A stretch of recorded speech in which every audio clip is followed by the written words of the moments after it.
we've talked a lot about Mary. In fact, the last closing line of that song we just sang was the Son of Mary. I've been curious, what did Mary know? How much did she know? And when did she know it? The reason I ask that is some verses, like in the 3rd chapter of Mark. Well, actually, I'll start with the 2nd chapter of Luke. When Jesus was 12, they were at the temple, and he got left there for 3 days, and the family decided that they better go back and get him. And they wanted to know why he was there and what he was doing. And we read that, that those in the temple were marveling at what he was saying and what he was doing. Why did Mary and Joseph not understand what was going on there? And then in Mark, when he started his ministry, we see in chapter 3, verse 20, it says, "Then he went home and the crowds gathered again, so they could not even eat. So when his family heard it, they went out to seize him, for they were saying, 'He is out of his mind.'"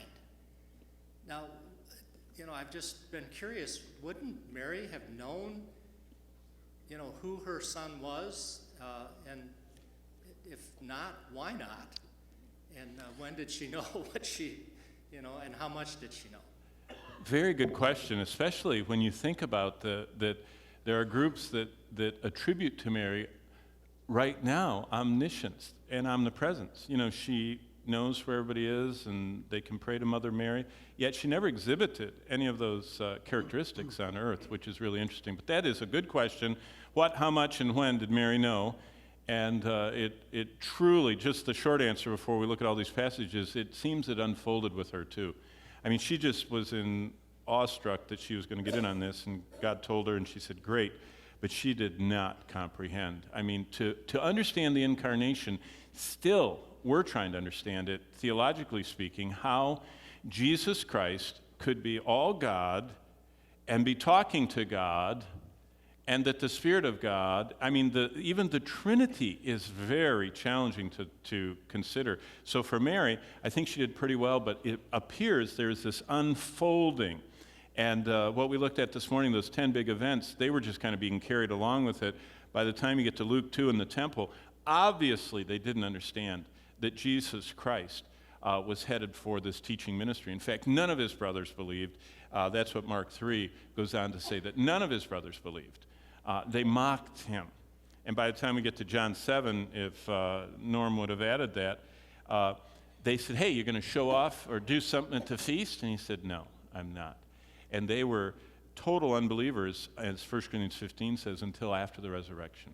And then they believed. So how much did Mary know? I don't know. There we go. How's that? But I do know she really knew the Bible, and it says she treasured. If you look in Luke, I see her growing. And in the last, it says that Mary treasured these things up in her heart. In Luke 2, right at the end there. Where did it go? Mary treasured these things up in her heart. And what I see is... it says in verse 51, but his mother kept all these things in her heart.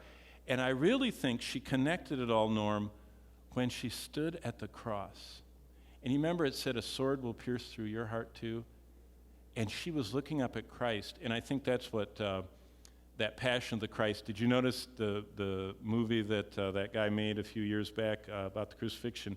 That every time they pounded the nail, it showed Mary, going boom, like that he was Gibson was trying to parallel the fact that Luke said she treasured this up, and that Simeon said a sword is going to pierce you through. But I really believe that Mary didn't understand, because in John 2 she starts ordering Jesus around. He said, "Make him some wine." Mary said that, and he says, "Did you notice Jesus never called her mother ever? He said, 'Woman.'